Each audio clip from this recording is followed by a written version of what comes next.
What's up, guys, and welcome back to Beyond the Void Horror Podcast. My name is Alex, and today we're going to be doing a spoiler-free review of a movie that just came out on Shudder. It's called Z.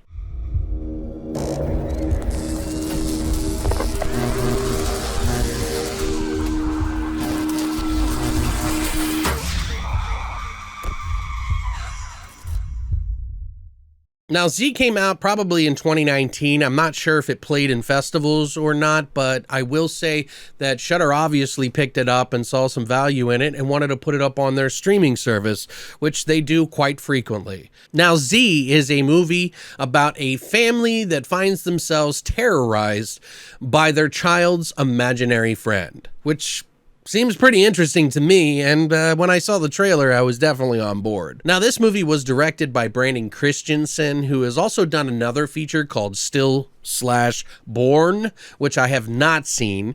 He's done other shorts as well, and he's even appeared as a vlogger in the movie Grave Encounters 2, which is funny because Sean Rogerson, who plays the character Lance in both of the Grave Encounters movies, is in this movie playing the father of the child. Of course, you also have Keegan-Connor Tracy, who plays the mom, and you also have one of my favorites, which is Stephen McHattie, who I cannot get enough of seeing him and stuff, and I wish that he would just stay around forever. So this movie does a lot of things that I really appreciate while also doing things that were just kind of okay. It has that sort of self-realization of the overusage of tropes in horror movies. That's a plus. It also shows that, they are very commanding with how they are going to be directing, and they have a particular opinion and understanding of the genre. So that's always a good thing, and I appreciate seeing that. They'll show you a trope or lead you down the path of a trope that you may have seen before,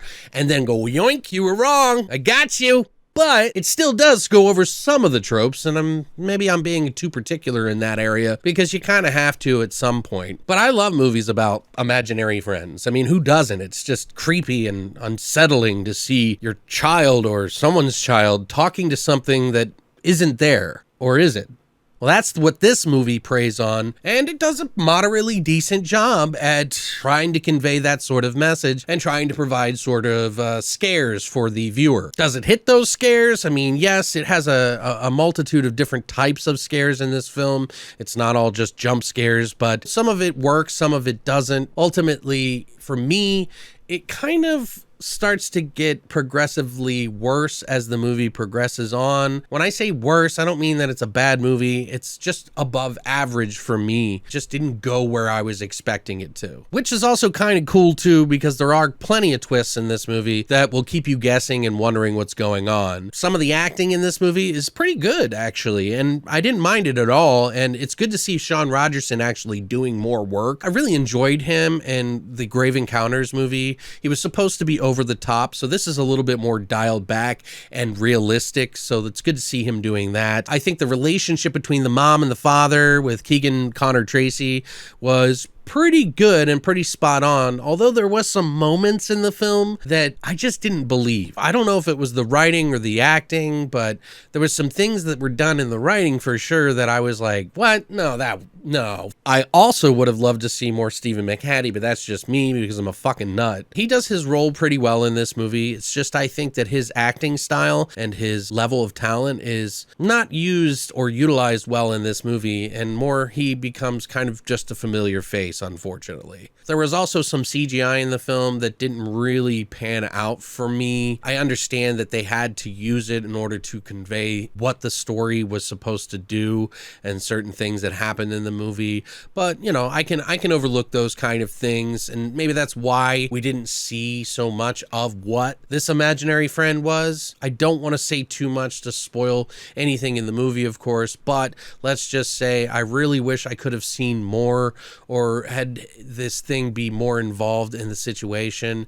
They did pull off a couple of interesting scares that were not scary for me, but maybe for you, I don't know. I think overall, I really enjoyed the first and maybe the second act of the film. The third act really does kind of spin further than most stories you would see in this genre or subgenre, if you can even call it that. But I've never seen some of the things that they did in this movie, so you have to give it a plus for that. In the same regard, it didn't really overwhelm or blow my mind in that regard. Also, it's interesting enough to maybe rewatch again, and that's probably why I would give this movie like a 6, maybe a 6.5 overall. It does kind of fall apart towards the end, and maybe that's just my particular taste. I could see this dividing people, so it could be, you know, some people might enjoy it more than me, while others may enjoy it less. But I think it's a solid film for the most part. It's a good attempt at something, and I would definitely like to see more of what Brandon Christensen has to offer. Overall,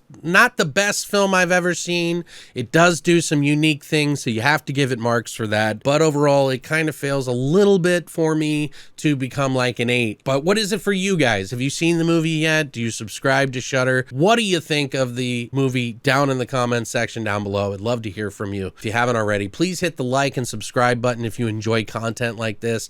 I'm going to be uploading, of course, more newer movies, while we're going to be going over the Omen franchise on the podcast, which will also be on YouTube here too. So there's 5 movies that we're going to be tackling. So we're going to be doing them all, starting with the Omen from 1976 and the remake from 2006.